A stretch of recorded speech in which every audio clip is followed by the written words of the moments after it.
Okay, welcome everyone. We are going to call to order the Monday, January 8th, 2024 meeting of the City of Erie's Historic Review Commission at 1:04 p.m. So we're going to start with going through the roll call. Craig Pepper? I'm here. Present. Dave Brennan? I'm here. Thanks, Dave. Mark Tannenbaum? Absent. Melinda Meyer here. Matthew Falcone? Present. Awesome, thank you. And then we have our ex officio member, Jason Wizorek. Absent. And then under other, we have Kathy Rosdick. Present. Thank you, Kathy. Okay, so very first on the agenda is the approval of past meeting minutes. We have minutes that have been distributed to the commissioners for the April 3rd, 2023 meeting. We also have minutes that have been presented from the November 6th, 2023 meetings. And so both of these have been available to commissioners for review. So at any point, we'll entertain a motion. I move. Motion by Craig to approve both sets of minutes. Yes. Do we have a second? I'll second. Seconded by Dave. Any further discussion of the minutes? Just to say that the remaining three are going to be done by the end of the day today, or tomorrow. Let's say tomorrow. So the minutes that we are waiting on will be done shortly Yes. and available to us to vote on for the next meeting. So we have the motion on the table. All in favor of the motion to approve the minutes as presented signify by aye. Aye. Opposed? Okay, wonderful. We get the minutes approved. Then we jump to an update of the Historic Preservation Plan. Kathy, I'm guessing this is something that you'd like to take? I will. Thank you. Good to see everyone virtually, unfortunately, today. I will say that Harrisburg has more snow than Erie, probably for the first time in ever. But nice to see everyone. Hopefully you're staying warm in Erie. Real quick update on the Historic Preservation Plan. Today, it happened today, there is a final survey, a public survey that is out and is asking for residents and interested stakeholders to review the plan and provide comments. So that is live now. Can you hear me? Oh, sorry, I was getting a little feedback. And I'm not 100% sure how long that'll be open. It'll probably be open just a few more weeks. But hopefully we'll get some good feedback. It's already been reviewed, and we've gotten lots of comments back from, I reviewed it, Bill Callahan, who's on the call, has also reviewed it. Melinda, I know, has provided a lot of comments and feedback, as well as the city as a whole. And so once the survey is complete, there will be another public open house on the preservation plan, and then it should be ready once it's edited and updated from all of those engagement efforts, should be ready for adoption. So everything's looking good. Although this isn't necessarily tied to the plan, but it is tied to funding for the plan, we were able to get the required reimbursement request in for the Keystone Preservation Grant Program, so I was able to get that in. We do have one more reimbursement request once the plan is adopted that we can apply for. So looks like we're finally getting things in motion, and hopefully should have a plan ready for adoption in the next couple months. Excellent, thanks, That's Kathy. my report. Are there any questions or comments from commissioners? I'm surrounded by televisions. I'm not sure where to look. I'm sorry, Kathy. The survey was mailed to people or emailed? No, it's an online survey. Online survey. And it was just recently promoted through the city's social media accounts. Okay. There's also a project website that houses the survey. It's a very quick survey, just sort of asks for feedback on the elements and components of the plan. Okay.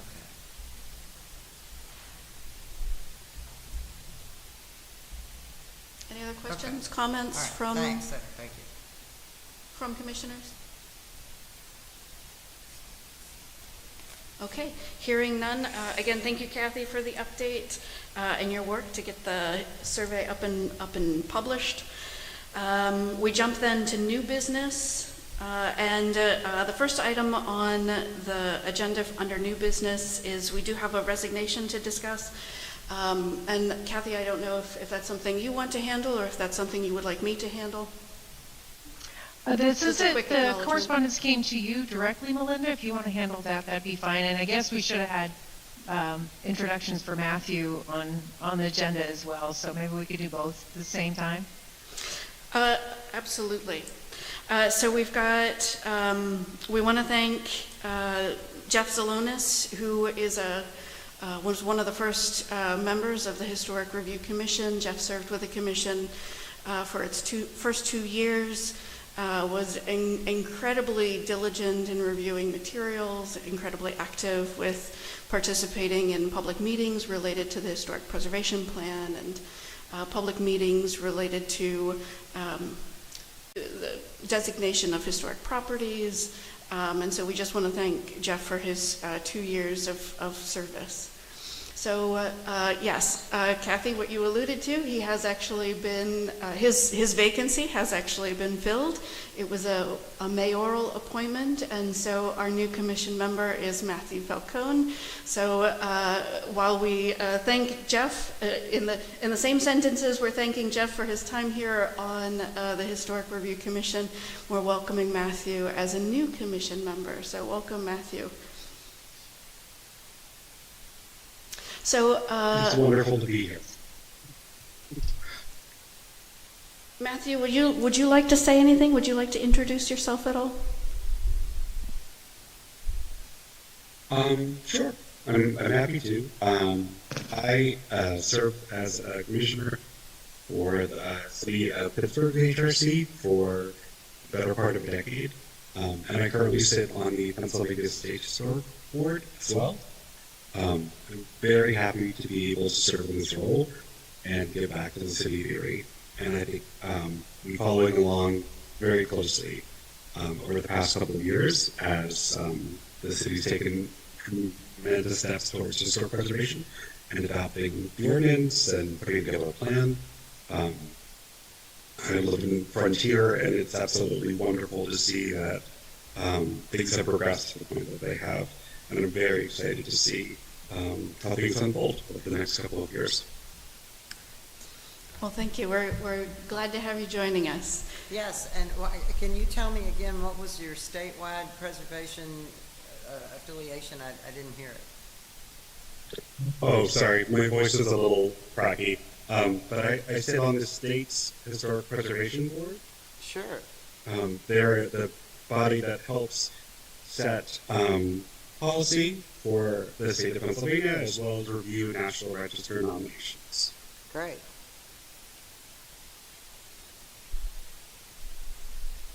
Is that through PHMC? Or is that Yes. Or is that Preservation Pennsylvania? No, actually, it's a governmental appointment. Okay, So great. it's with PHMC. So it's a PHMC offspring, right? Okay.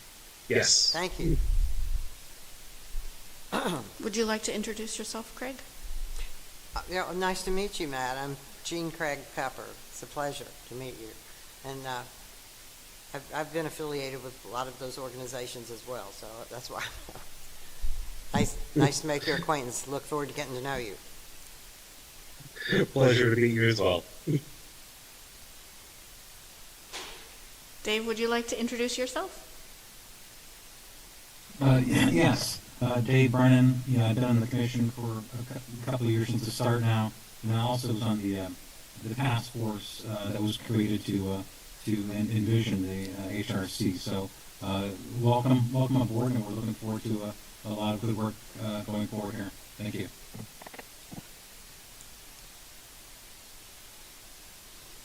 And Matthew, one of our members that is not here is Mark Tannenbaum. Once you meet Mark, you won't forget him. He is a character to be remembered. He is the founding director of PACA, the Performing Artists Collective Alliance, which happened to be the first property designated as a local historic landmark by the city of Erie. And so Mark was not able to join us today. So you'll get to meet him if you haven't already. So jumping on to the next item on the agenda, under new business, we have lots to discuss under our work goals for the 2024 year. And so again, Kathy, I feel like this is a bouncing back and forth, but I'm guessing that this is an item you were hoping to take. I can certainly lead off, Melinda. Since this is the first meeting for the commission of the year, this is a time where we start discussing what our goals and aspirations, what our work plan is going to be for the year. And so I jotted down on the agenda just some ideas to think about, contemplate. One of the things that we will be undertaking, mostly because we have a grant funded for it, and it's a really key next step for the preservation program, is the citywide historic property survey. So I think that's something that's really important, would need to stay on the list because it will be a task, and probably once the preservation plan is complete, this will certainly be the task that takes a lot of the time of your time. And so there's more to talk about for that, but I also included the implementation of the preservation plan. We anticipate that will be adopted within the next few months, and it's a great opportunity to now incorporate, start prioritizing what implementation of that plan looks like. And so this would be a good time just to kind of talk about what the commission would like to see, what you think is the most important elements that you would like to work on. Some of these, again, have to stay on the list.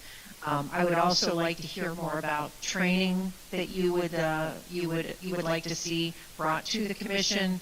And then I think design standards is a pretty critical piece of what we should be talking about, given everything that we've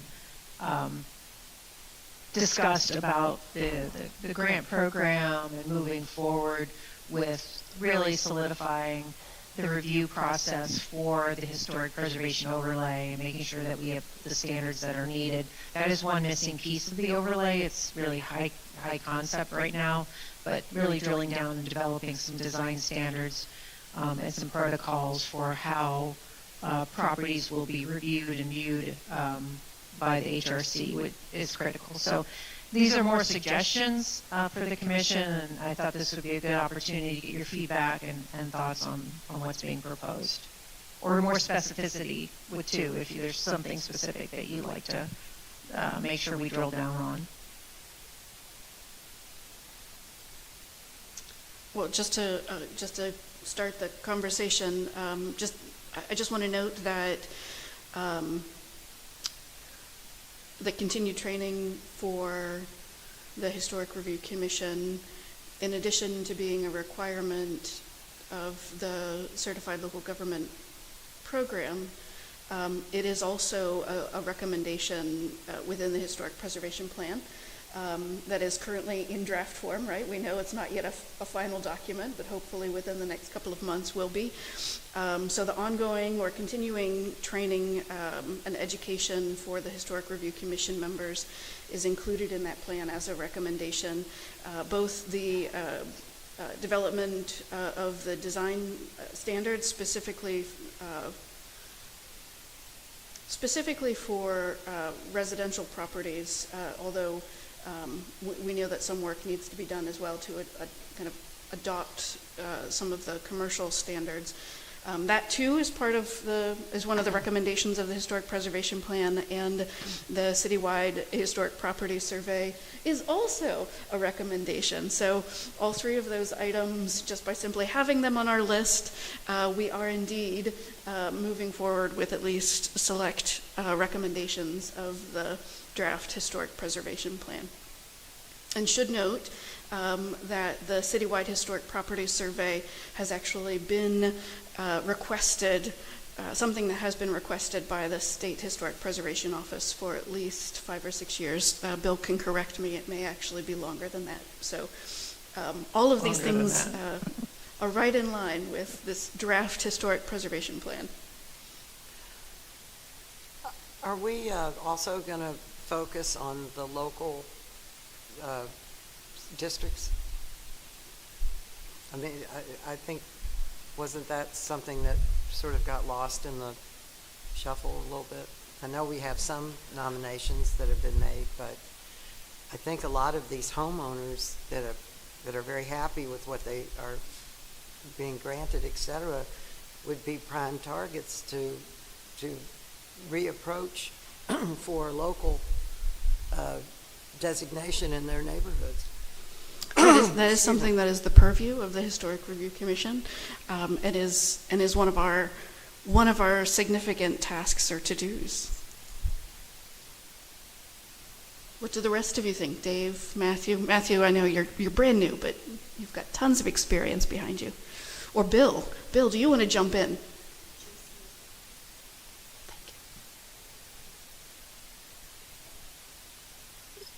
It would be lovely to see, kind of at this particular time, that we are able to promote individual landmarks and going out to different groups and different communities and letting the process is established, available, and encouraging those to kind of move forward.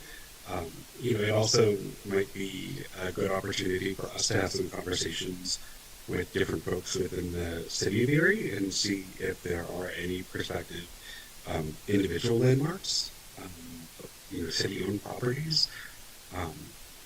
That seems like pretty low-hanging fruit, if you will. But nice to be able to start those kind of dialogues and kind of move the conversation forward.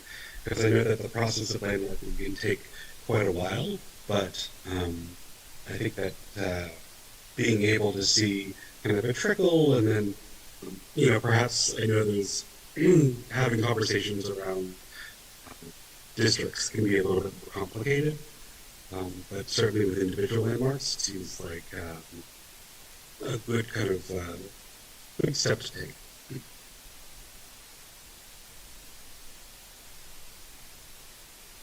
Just to build on your comments, Matthew, as we also begin to finalize the RFP for the Citywide Historic Resource Survey, that too, right, is a tool for us to use to identify properties for local designation, whether they be landmarks or historic districts. And so certainly through that citywide survey process, whether we have funding to do the entire city all at one time or we have to phase the survey, right, that is an opportunity for us to identify those landmarks and historic districts that have been, that may not yet have been identified. And I think, sorry, this is going to be editorial. So I think that over time, what has been prioritized, maybe we want to see new or different types of historic resources identified through this survey process for local designation, whether they be, Erie is a blue-collar city, so we have lots of workers' housing. So we have the opportunity to look at,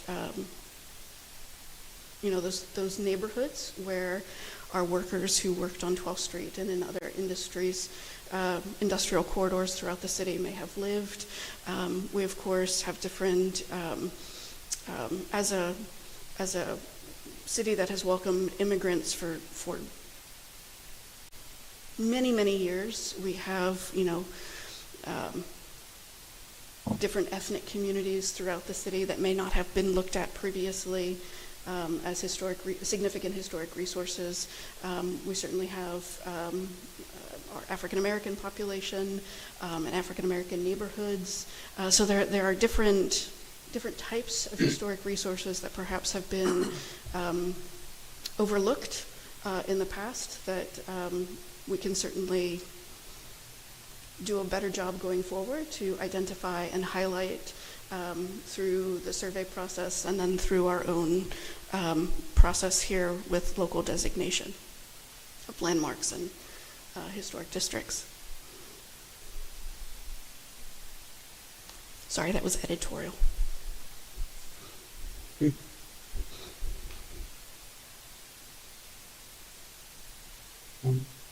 I know there's been a tremendous amount of progress made as well. And I am relatively new here, so I'm pretty much not, excuse me, fully in the know. But I think that this year, at the same time of being able to promote kind of individual landmarks and historic districts, I wonder if there's also an opportunity for us to look at policy and establish some policy kind of moving forward to be able to help not only the process of designation, but what happens afterwards. And I know that community conversations in particular of, the effects of designation and how things are approached often go hand in hand. So being able to establish kind of formal policy and make that transparent, especially to other entities within the City of Erie's government, seems also perhaps something that we might want to look at kind of as something that's important for this organization as we move forward through the year.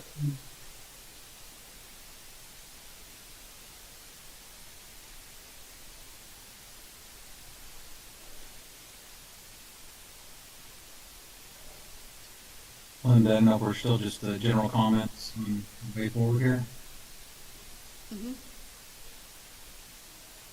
Okay, I was just going to add that I know what I think what the important is, just what we're doing here today is we're starting new. We need to strategize about how to move forward. Of course, there's a lot of things in motion. We're wrapping up the preservation plan, but I think one of the biggest things we have to do and the most challenging is educating the community the value of what we're doing. So we're working together because we don't want to. We want to work with the community. We don't want to, push in any certain direction. We want to all be on the same page.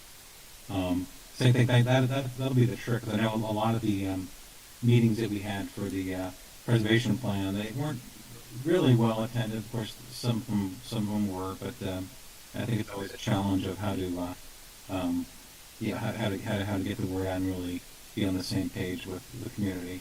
But also, I agree with the. Design standards will be very important before moving too much forward here, and identifying the resources is important. But I think that goes all along with educating the community and how we best do that. So that's kind of my 2 cents at this point as we're starting off.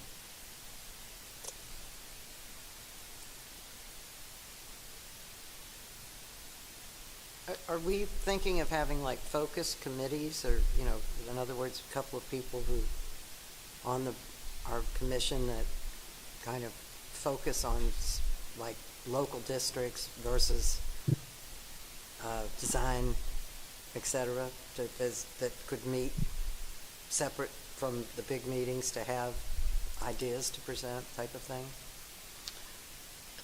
Possibly. It's also possible for us, just as we have had separate meetings for discussion of the grants program and or design guidelines. We could also have just a special meeting of the HRC just to sit down and talk more as a group about how the commissioners would like to approach the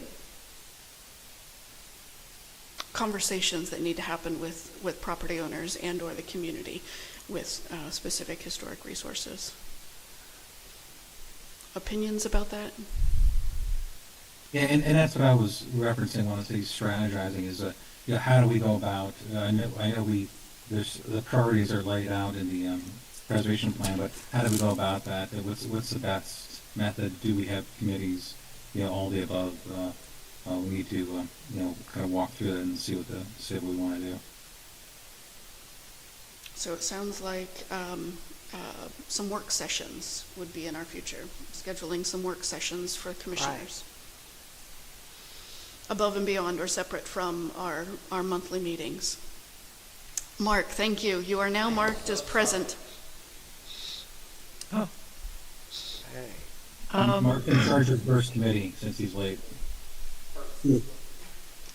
I would, when thinking about schedule, you may want to have a work session that is either before or after your HRC meeting, so extend that so we're not having to, it may impact lunchtime, but if we have it before, but that way it might be easier for everyone to attend if it's on the same day as your HRC meetings. Just a suggestion. That's a good one, because it is hard to corral people.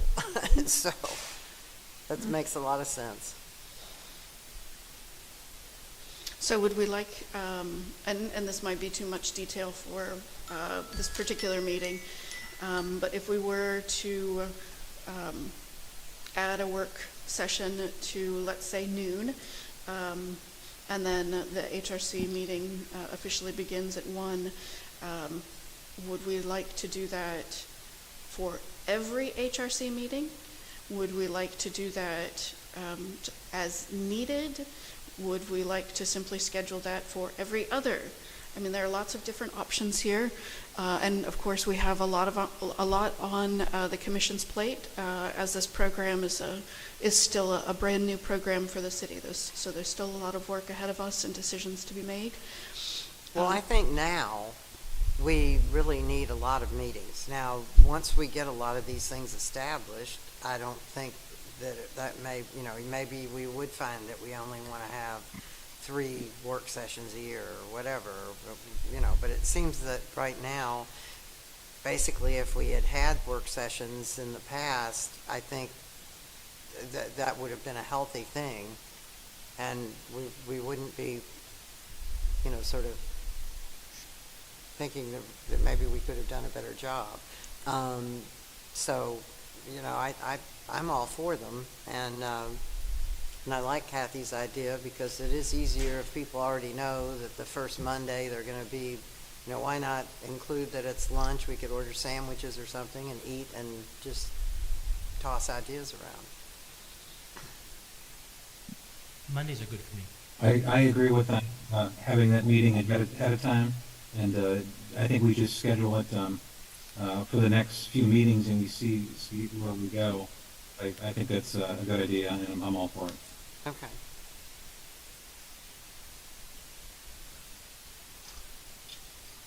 Because one of the first tasks that lay in front of us, if we were to schedule these working group sessions, perhaps it would be good to kind of iron out kind of generalized themes for each. Mm-hmm. I know we talked a little bit about design guidelines.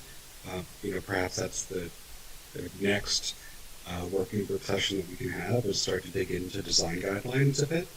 I don't know if there's kind of other topics that have come up in the past, but it might be nice to thematically group them, so we might be able to do a bit of research kind of going into those sessions.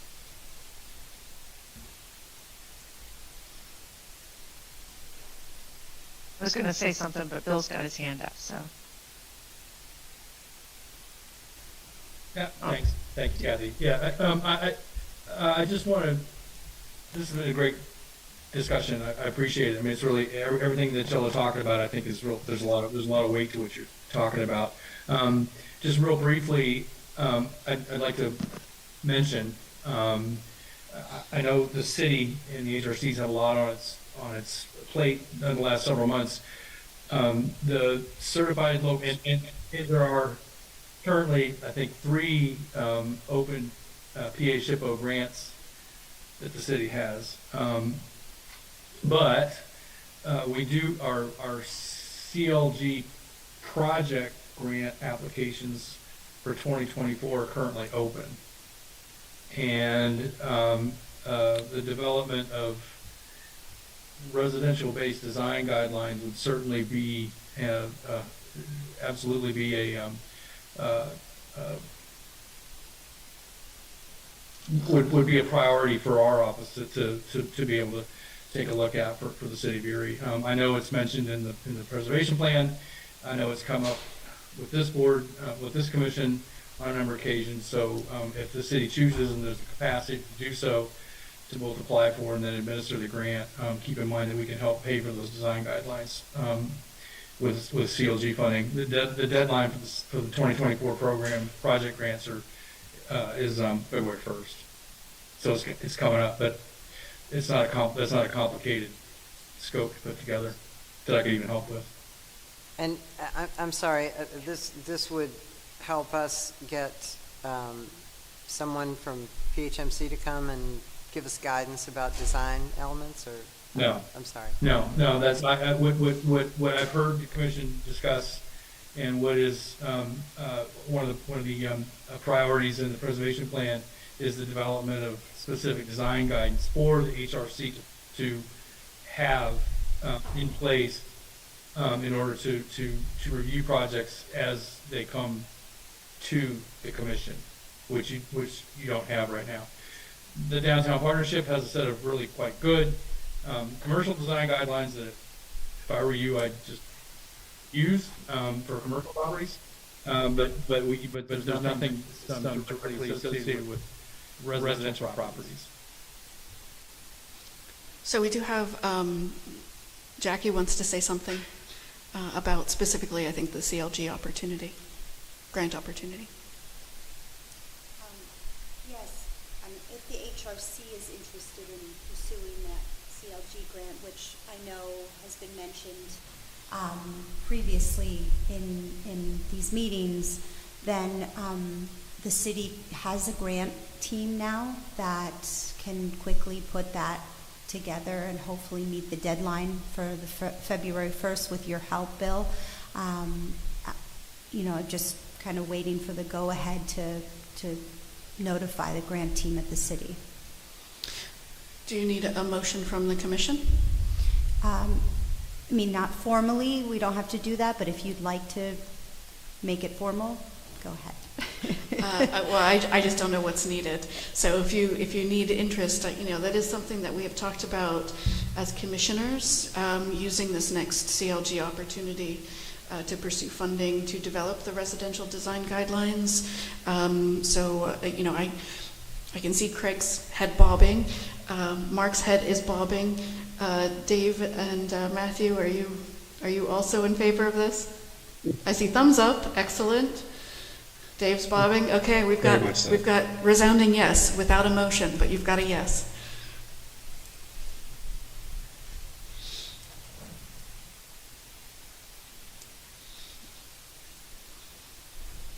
Thank you, Bill, for reminding us all of the open opportunity and the pending deadline. Since I'm already here. Yeah, go ahead. Just to make one last comment, we also have the historic preservation planner position that has not yet been filled. That position was posted for the last 2 months, I believe, maybe a little bit longer. While we did receive more than 30 applications or around there, there was not a lot. There were not any applicants who were eligible or had the background for this position. So the hope is now to revise that job description slightly, and then repost that within the next week here. So while it may still be a planner position, it may be more in our best interest to post it as a planner instead of historic preservation planner, someone who would run the historic preservation program, but it may open up some more availability. So. The new job description is just planner, not specified. It hasn't been finalized Oh, yet, okay. but But it may it's be, being considered. yes, Okay. so that there would be, so it wouldn't be as specified as, to having, it still would have the responsibility of running the historic preservation program. Right. But it wouldn't be the defining title, in the defining title, if that makes sense. Just to broaden our search a little bit more, since we're having some difficulty. Thank you. Thank you. Jackie, Jackie, is that, sorry. It's okay. Is that job still posted? Is that still an active link? It was just taken down last week, it was put on hold last week. So Okay. it has been posted for, I believe it's been over 2 months that it's been posted. So, yeah, it will be reposted if you have someone in mind. But I'm happy to share with you the link of where it was, or the job description as is, if you'd like to see it. Yes, please. That would be lovely. I have I've never seen it. a few different people in mind, but also we've worked kind of extensively with folks that are just getting their foot in the door with historic preservation, and it sounds like might be a really good opportunity for some of the folks that I know that are coming out of historic preservation programs and might have the qualifications that you're looking for. So, if you wouldn't mind, No, sure. I can take that on and do a bit of hunting. Right. We unfortunately don't have a planning degree in this region at all at any of our schools, let alone a historic preservation focus. So, yeah, the hope was maybe by broadening the JD, the job description, a little bit, it would attract those that are in planning. Maybe they've taken some courses and have an interest in historic preservation. Obviously, it's part of the planning process, but not necessarily that's their focus. So, but yes, I will send that out to the board, and you can see what the current job description is. Oh. And then I'm happy to, share the link when it's live again. That'd be great to put some feelers out, though, in the Pittsburgh region, because this, I believe Carnegie Mellon has a program, but I know Pitt has a program as well. So, thank you. Jackie, I've seen that. Sorry. If you could put me on that list as well, I could actually announce this now. We hired a new National Register supervisor in our office, Jennifer Thornton, who's actually somebody I've worked with in the past. She managed West Virginia University's preservation certification program, which I've worked with her. I didn't realize that's what she actually did. So I could share that with her as well, again, to see if she may very well have some leads on individuals as well. So thank you. Thank you. Yes, I'll send it to you. We did post it on the PA American Planning Association site and a Main Street site. So we did try to broaden it a bit more, but yeah, we haven't had a lot of luck. So I'll send that on to you as well, Bill. No problem. Thank you.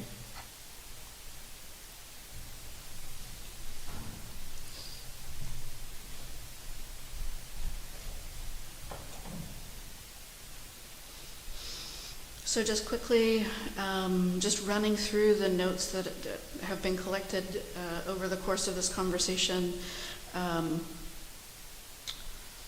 In discussing our work goals for the 2024 year, some of the items that have come up just today has been really the focus or establishment of policy. Making sure that we are being diligent with the sharing of the community, the value of historic preservation, and the program.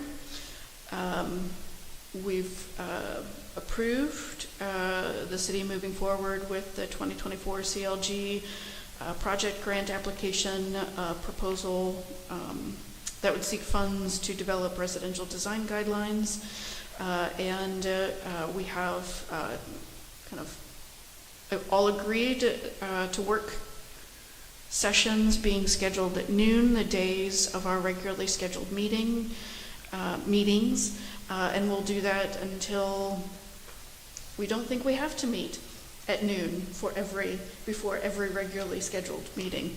And then it was also suggested that we make sure that we have kind of specific and focused goals and or themes for those discussions.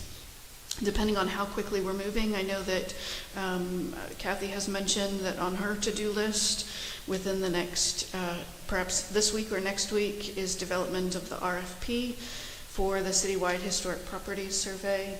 And so it may also make sense for us to kind of hone in on that survey for our first work session, since the RFP is getting prepared. But just putting that out as a suggestion. Is there anything else to add to this list of recommendations and or hopes for our 2024 year? Bill, I can actually see your hand this time. I can do it. Oh, that works even better. I wanted to thank you, Melinda. As you mentioned, and I think this is really important for the HRC to know and kind of think about. As Melinda mentioned and Kathy confirmed, our office has encouraged the city to complete a comprehensive historic building survey of the city for quite some time now. And that has been based on our Section 106 of the National Historic Preservation Act and History Code regulatory responsibilities. Our 106 and History Code reviewers have had some difficulty at times understanding context when they see projects come from the city of Erie that they're required then to review to help determine the historic significance of the property and how that project might affect historic properties. And that's really important work, and it'll make things so much easier for both city staff and our staff to have an updated historic building survey.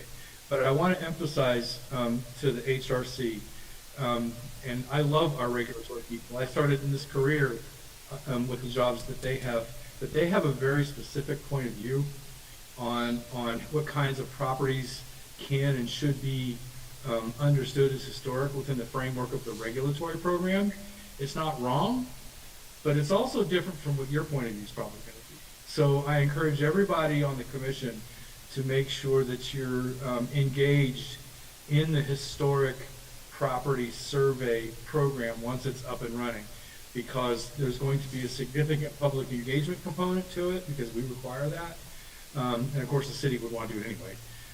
But I do encourage you to be as involved as possible in helping the public understand the importance of the survey, helping the folks who undertake the survey, the consultants who undertake the survey, understand maybe some broader contextual priorities for a survey that might not come out of a regulatory program, and just encourage you to stay as engaged as you can as this survey undertaking. It's really important survey undertaking is picked up, because after all, everything that you do is based on the data that you're presented, and that's what this will do. This will create the data by which then you can start making the kinds of informed and efficient decisions that you'll be making over the next several years. What do you suggest we would do to be impactful? As the public engagement component of this moves ahead, go to meetings, talk to people, let people know what's going on. Write yourself up an elevator speech for what the survey is. There'll be a lot of misperceptions. You all know this. You put the words historic and preservation together, and people, or historic and buildings put together, you're going to have people who are going to have preconceived notions about what you're doing and why you're doing it. Survey simply is gathering data to make informed decisions. So keep yourself informed as to what the approach is going to be. Be ready to help people understand the importance of it and why it's being done, and just overall, just engaging yourselves. I mean, I know you would anyway, but engaging yourselves in the public engagement component of the survey, because it'll be pretty significant. I hope that answered your question, Craig. Okay.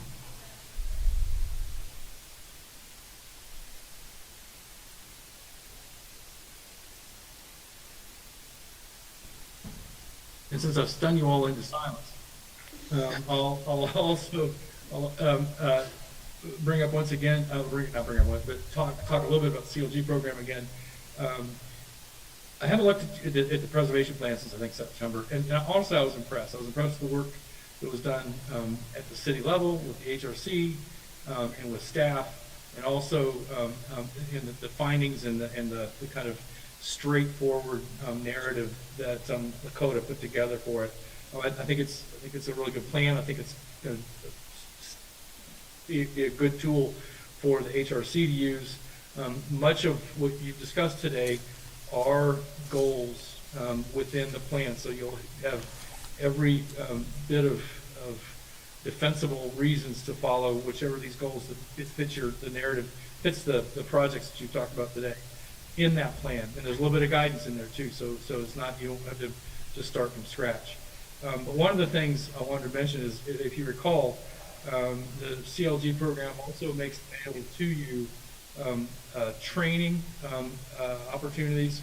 Will help fund, we can bring people in to help train HRC or staff or whomever, and we can also, we have what we call mini grants. So if there are smaller projects that come up that can help support the preservation plan or the work of the HRC that needs $10,000 or less, we can turn those around pretty fast too. We have, I'll acknowledge, in the last couple of years, some difficulty getting money out the door once we approve projects. I'm assured that those administrative problems have been fixed. So I encourage you all to think about, how the scholarship/training grants and the mini grants might also be able to help the city as it moves ahead with the implementation of the plan and the work of the HRC. So Bill, on that, kind of just piggybacking on what you just said, as far as the training goes, if we go back to the very first training that the HRC had, which was kind of like a Historic Preservation 101 course jammed into a single day,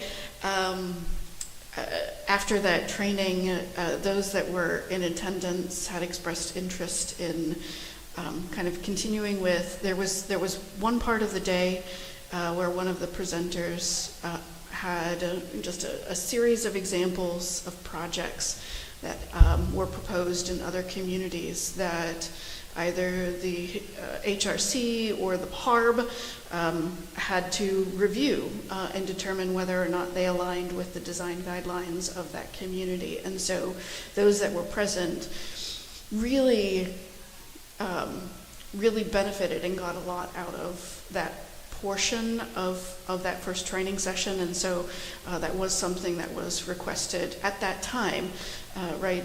So that was now a year ago, I think, that we would have had that. But at the time, that is something that commissioners had expressed interest in having more training around, which was applying thoughtfully design guidelines. That would, I know the National Association of Preservation Commissions, which is the organization that came to Erie last year. Mm-hmm. One of their, they have a number of different kind of different categories of training that they do, and one of them is specifically interpreting design guidelines. So we could bring them back. It'd be different people, but we could bring them back in and help walk you through that.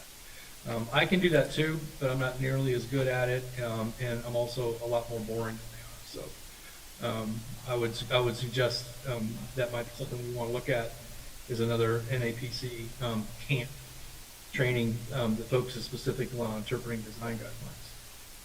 And then we just ask them to use the Secretary of the Interior standards as the baseline, which is what Sure. your guidelines are gonna be So anyway. when, is this something that needs to be applied for some grant money, or is this something that? Before February?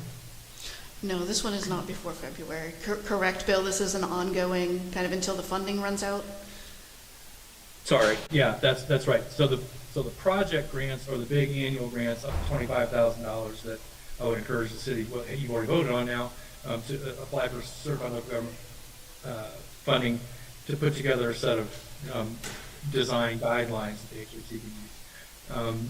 What I'm talking about now is the CLG program also has scholarship funding and mini project funding, which we review on a rolling basis. Every 2 weeks, we review those as they come in all year long. So, So what, does the board go to Harrisburg for a day or two, or no, they does come to somebody you. come No, here?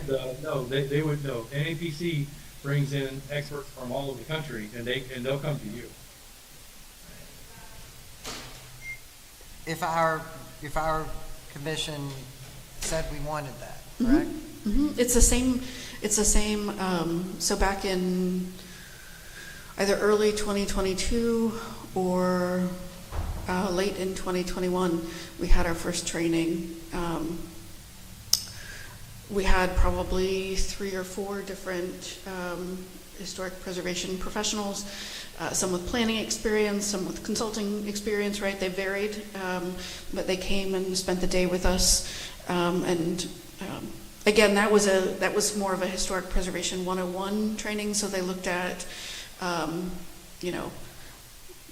how the law supports historic preservation, how you weave historic preservation into community planning. There was a portion on, how you interpret design guidelines or apply design guidelines. There were a lot of different topics covered in that single day, but they were all. You can specify something, you can be as specific as saying we need help designing our design guide, right? Well, in this case, it would be applying. How do we, in this case, as Bill mentioned, the trainers would be using the Secretary of the Interior's standards for historic preservation to prepare their presentation, and we would then sit with them during whether it's a 2-hour training or a full day training, really how to apply those particular design standards, which all design standards really are.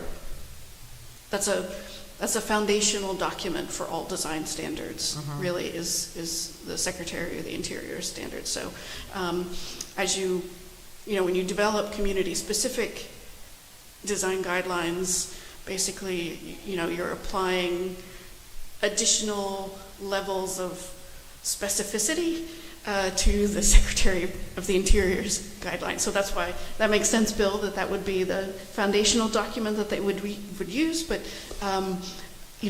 it would help, I think, probably the commission better understand the application of design guidelines, so that. Yeah, I guess we would bring Right, that up, and then it was like, well, no, it doesn't really matter. So I always. Yeah, it was something I that can we had interject, requested in 2021. It absolutely matters. I agree. For I just. municipal bodies such as the HRC, having defensible design guidelines that are implemented in a defensible way is a core responsibility. This is even a training that it wouldn't be a bad thing if the HRC went through it every single year. Well, I think that sounds And using like the a good Secretary of idea. Interior standards as the first, kind of go around. Hopefully by, this time or maybe a little bit later next year, you'll have your own guidelines that you can say, hey, here's our guidelines. Tell us, what you think of them and how you would implement them in your professional capacity. And you do have, I want to remind the HRC that the Downtown Partnership does have, which we help pay for, a set of guidelines for the State Street corridor that are quite good, and had been used for a lot of public Do we have engagement. those? And they've already used it for a variety Huh? of project-oriented planning. And those commercial The commercial. design State Street. guidelines for State Street really, even though the focus area of that project was State Street for the Erie Downtown Partnership, all of the commercial corridors within the city of Erie have the same types of styles. The buildings were built in similar eras. They, showcase similar materials, building materials. And so even though those were created specifically for State Street, they are truly applicable for all commercial corridors within the city of Erie. Was there an equivalent of that that's residential? No, that's why we're focusing on residential now, Okay. is because there is not.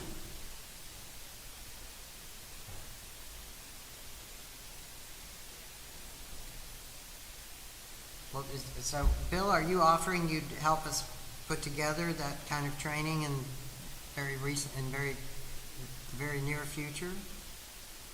Yeah, sure. I mean, I can work with Jackie and Kathy to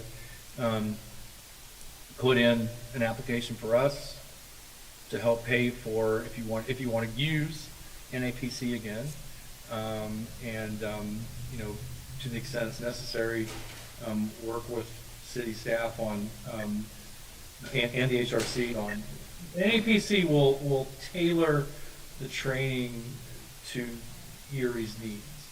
So we would want to articulate to them kind of some specific priorities that they would want to help train on. But frankly, interpreting design guidelines and implementing design guidance on projects is a very, very common issue for training, and they'll be able to put something together for you with no problem at all. But yeah, sure. I mean, that's something our office can certainly help with. And it sounds like Is it necessary to reinvent the wheel? I mean, are there not like 3 or 4 of these guidelines that we could look at that are already, you know what I mean? Like, how far different are they?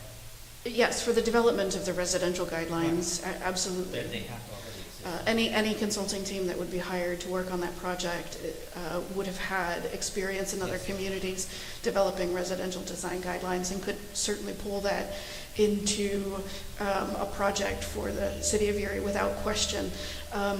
Can I go back a minute to the training? So we've heard.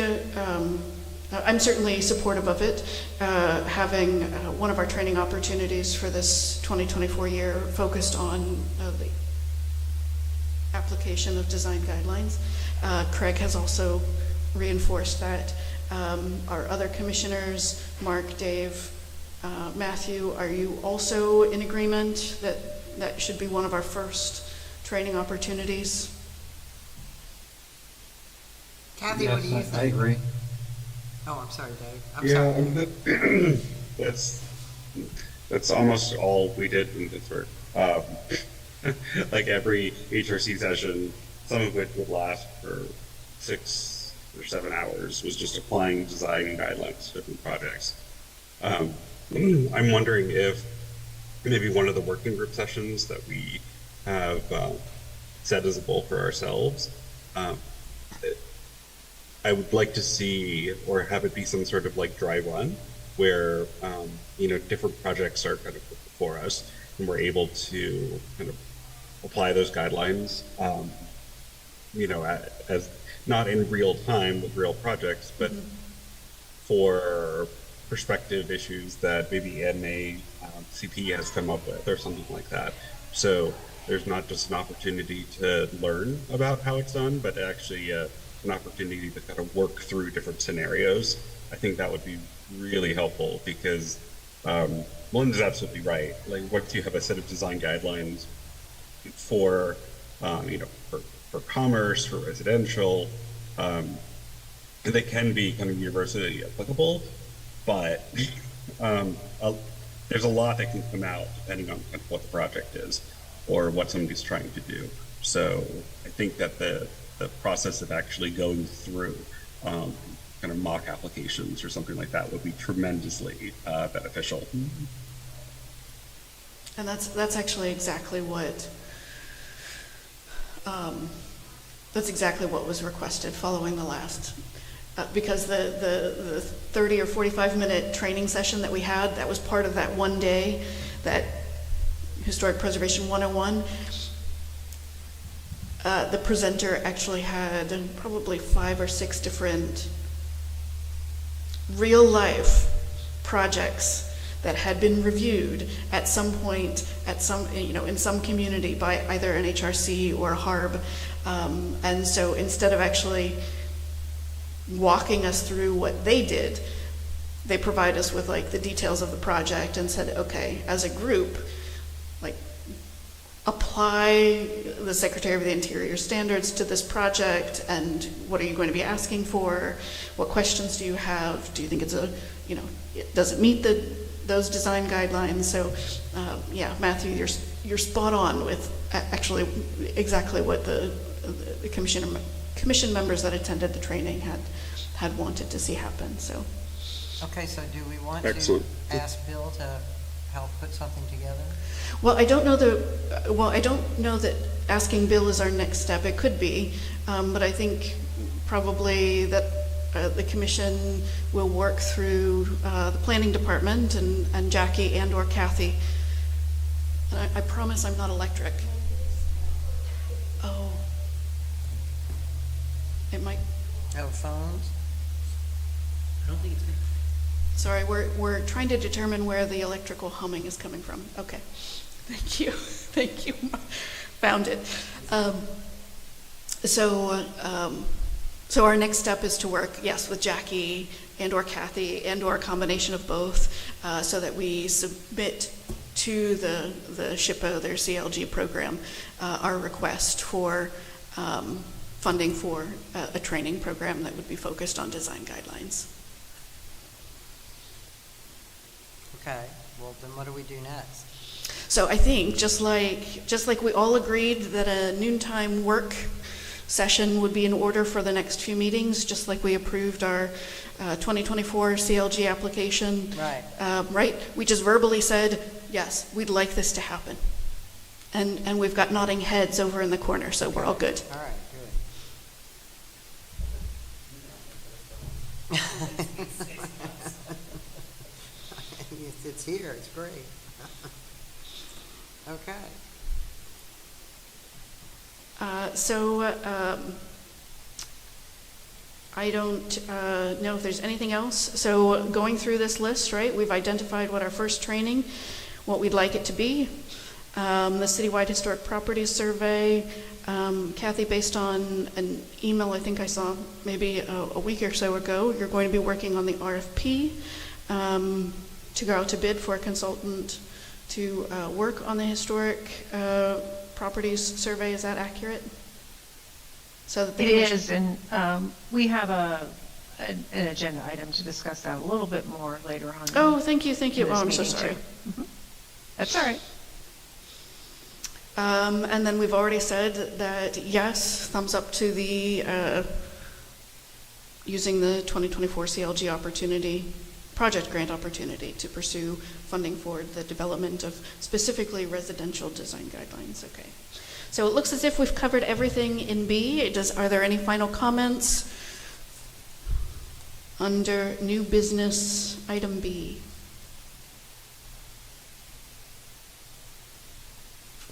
Awesome, folks. Okay, so then we move on to our election of officers for the 2024 year. So we've got our chair, our 3 positions. We've got chair, vice chair, and secretary. So, well, right out of the gate, I'm willing to nominate Dave for chair. I have been chair for 2 years, and though I've loved it and would love to continue, I also feel it's important to allow others the responsibility and the opportunity to facilitate the meetings I think that's and a showcase their good leadership. suggestion. If you want to step down, I think Dave would be great. Well, it's a yes/no kind of thing, right? Because I know I don't necessarily, I like doing this, I like being the chair, Right. but yes, I will step down because I think it's important to do so. Dave, are you willing to, well, I don't know, do I have a second on the motion to, Yes, I second Dave. okay. We have a second on the motion. Any further discussion, including, Dave, are you willing to accept the nomination?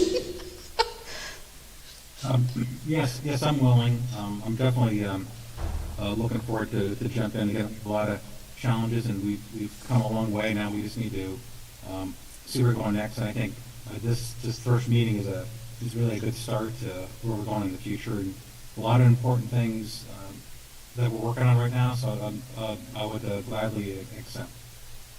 Great. Awesome. So we have both a motion and a second, and an acceptance of the nomination. Is there any further discussion? Hearing none, all in favor of the motion, please signify by aye. Aye. Opposed? Aye. Oh, sorry, Matthew, I need to wait longer. The delay between live action and Zoom is about 10 seconds.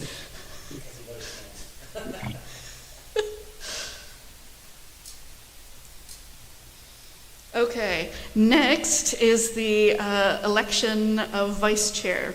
And I suppose, do we have perhaps we start with a nomination. Who presently is our vice chair? I don't know. Okay.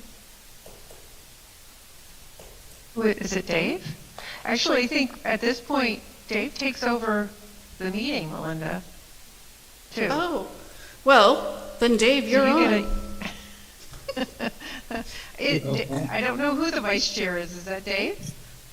I'm not sure who it was, to tell you the truth. Well, you're our fearless leader now anyways. Okay.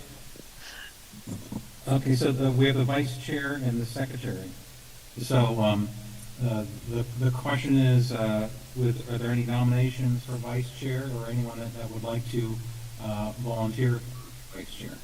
Well, I'd be willing to be a vice chair, and I would be delighted to relinquish secretary status.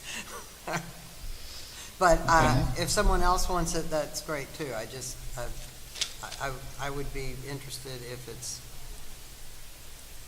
I'd be willing to take on secretary.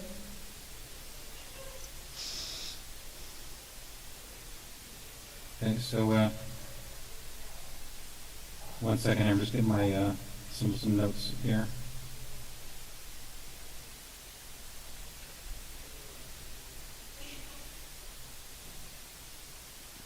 Okay, so we have two nominations on the floor. Are there any other nominations?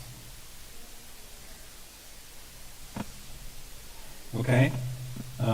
Hearing none, is there a second for either of the nominees for vice chair? can we do it ourselves? I don't know. I'll say. Okay. Were there two nominees? I'm sorry, were there two nominees for vice chair? Or did Melinda nominate herself for secretary? Yes. Alicia nominated herself for secretary. Okay, that's, okay, so. I offered, whether it's a nomination is up to you. Okay, so first is for the vice chair. So do we have a second? I second. Okay, Matthew seconds. Okay.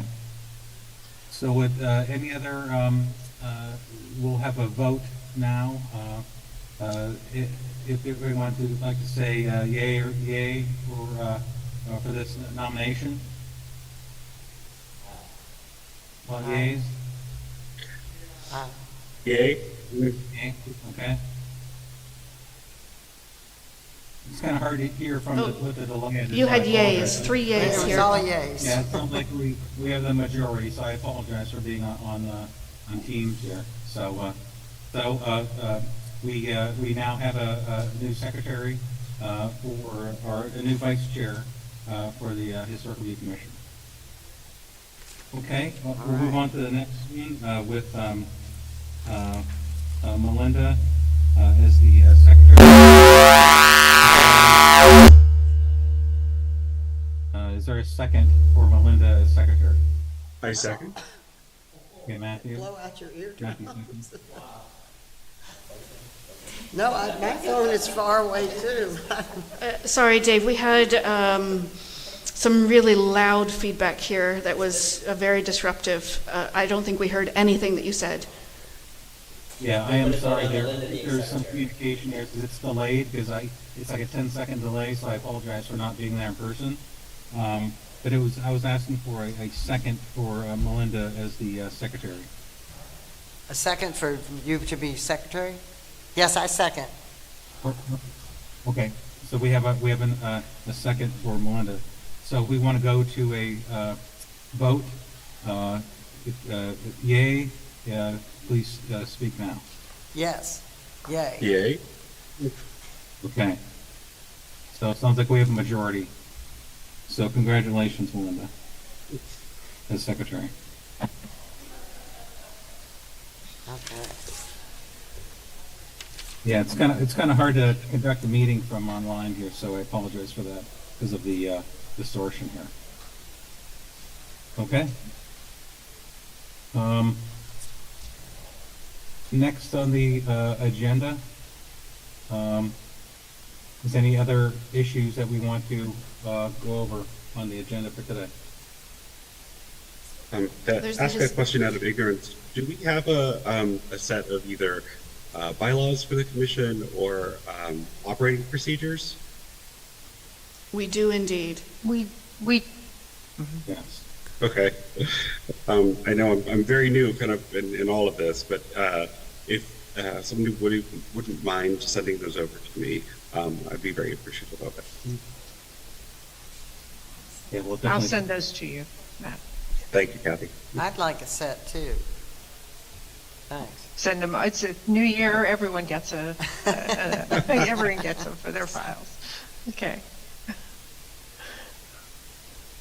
Are we circling back to the Historic Building Survey RFP discussion?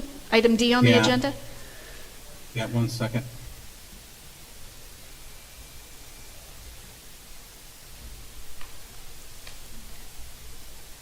I had an agenda. I'm trying to see where it's at.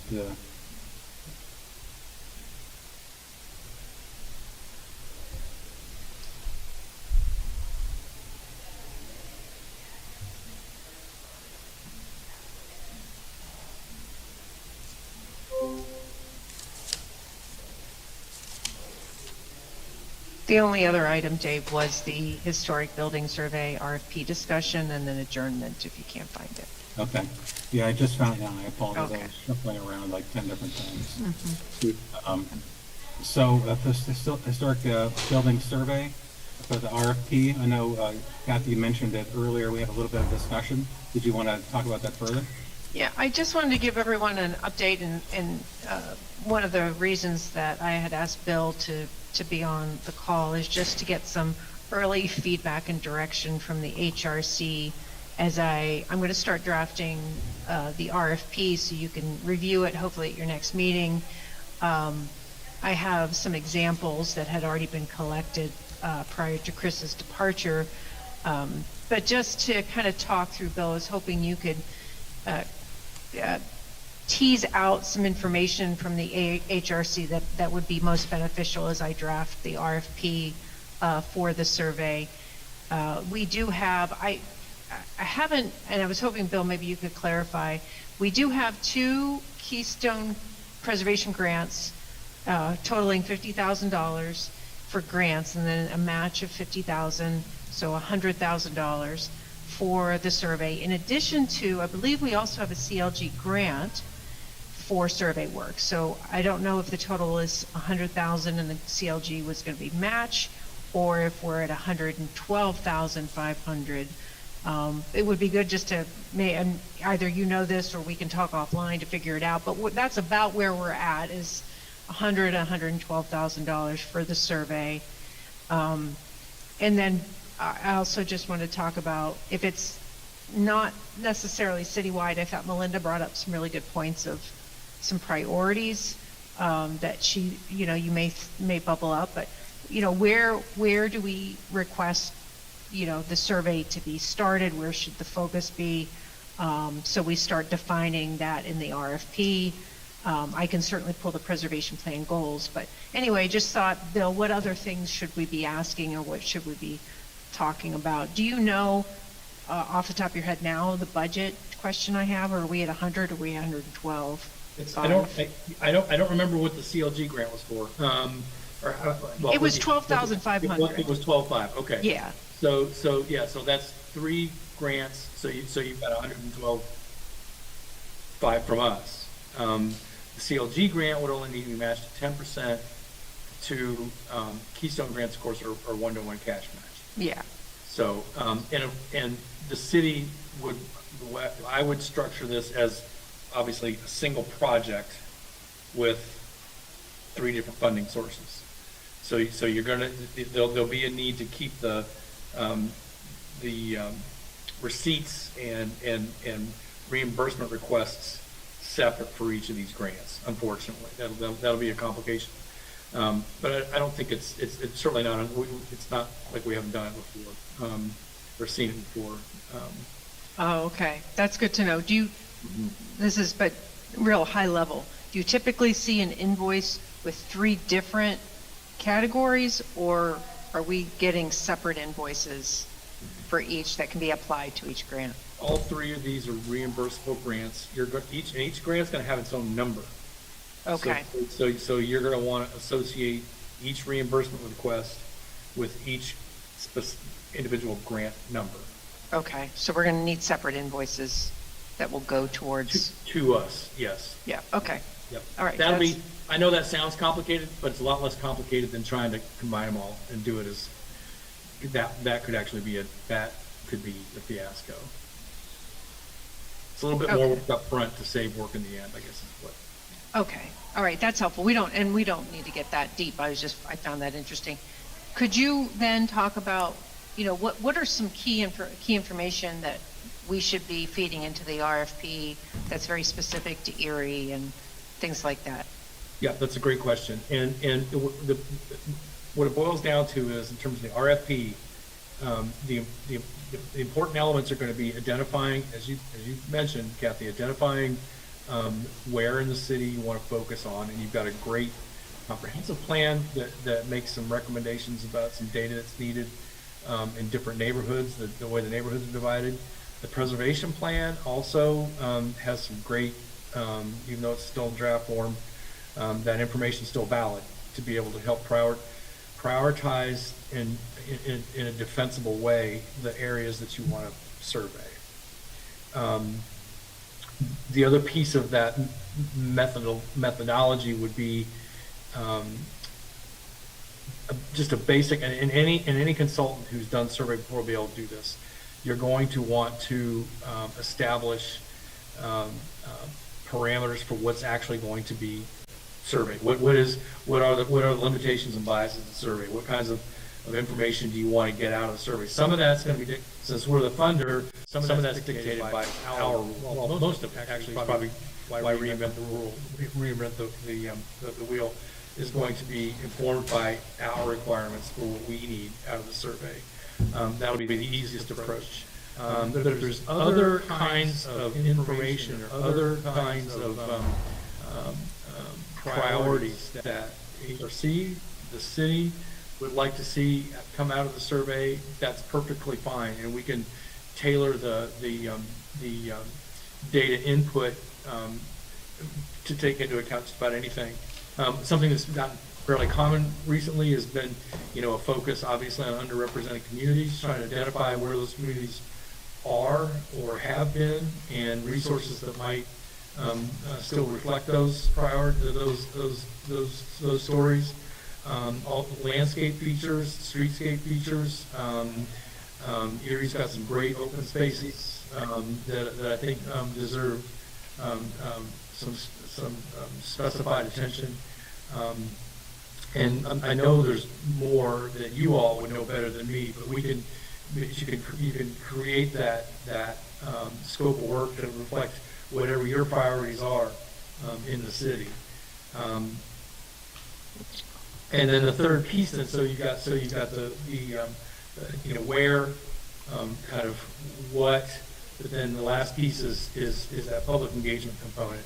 Is what the way I always, whenever I help folks RFPs, what I tell them is that the city's, what I tell prospective bidders is that the city expects some minimum public engagement standards, public meetings, city web, whatever it is that your minimum standard, which you want, but and then request that the respondents show you how they plan on engaging the public, to put together a public engagement plan that they will show you, and that's going to tell you a lot.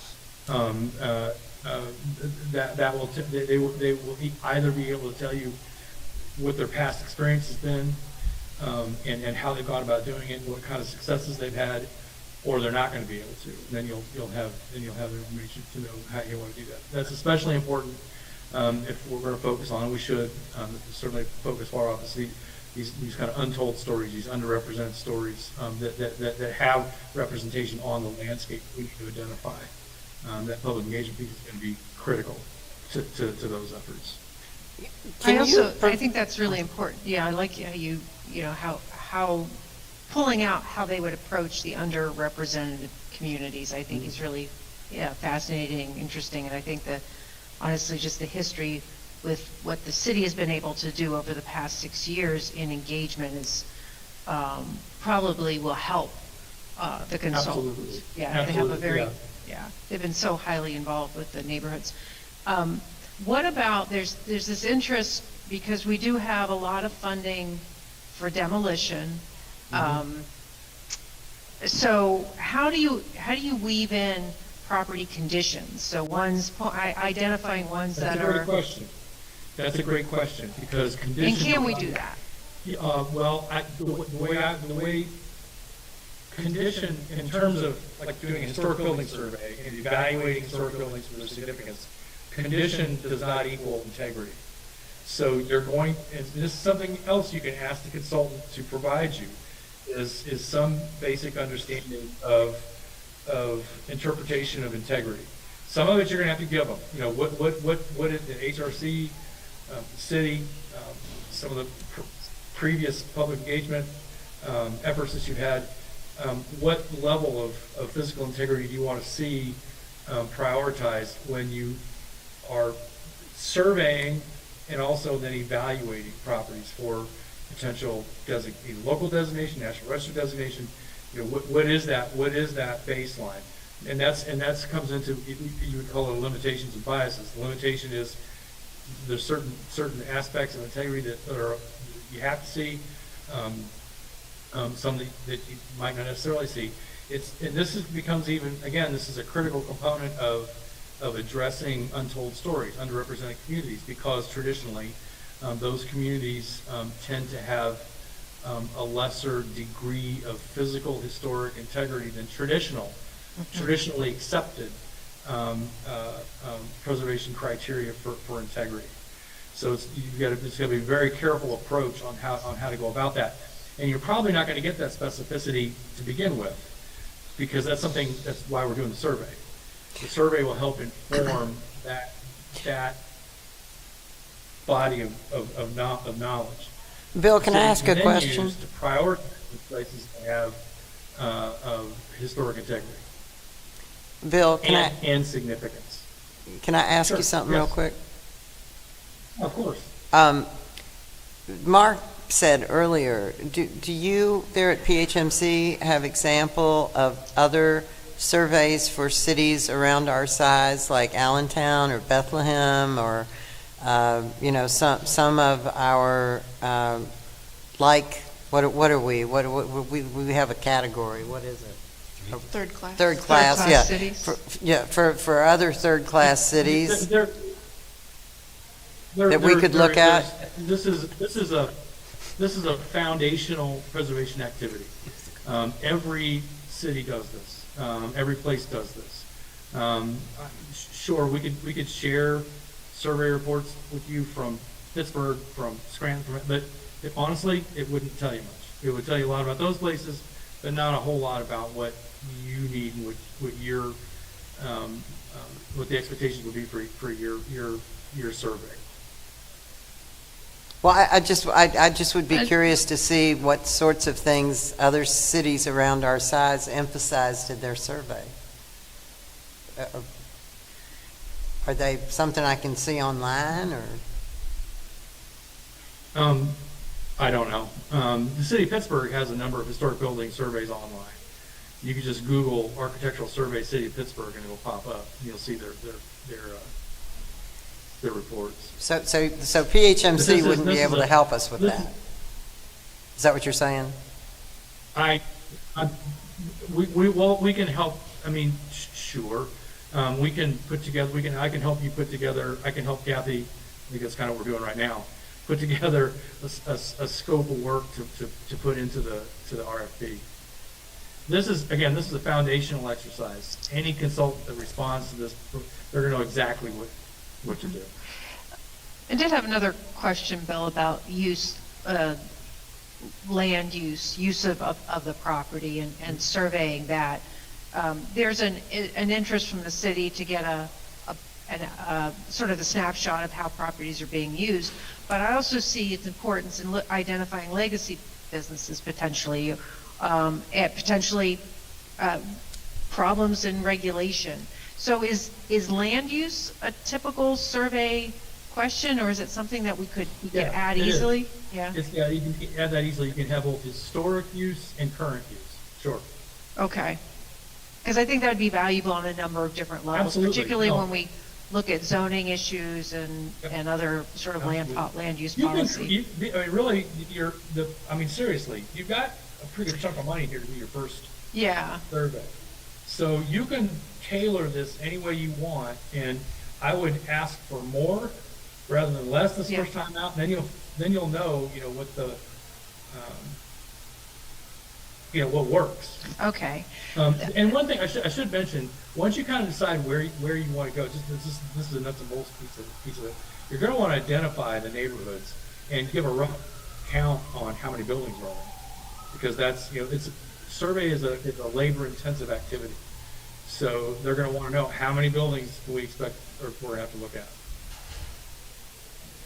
Right. Yeah. And we have a great GIS system that'll help. No, that's help not us do hard. that. That's Yeah. not real. Okay. All right. I'm That's really important. sorry about this, but I have to go.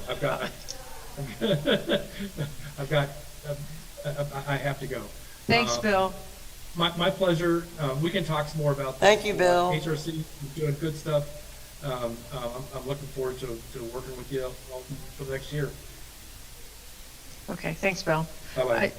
Dave, that's all I had. I just wanted an opportunity to kind of ask Bill questions, but I thought it was really important to ask those with the HRC in attendance, so your understanding as I help develop the RFP, you'll be able to react to it a little bit more thoughtfully without, with Bill's input.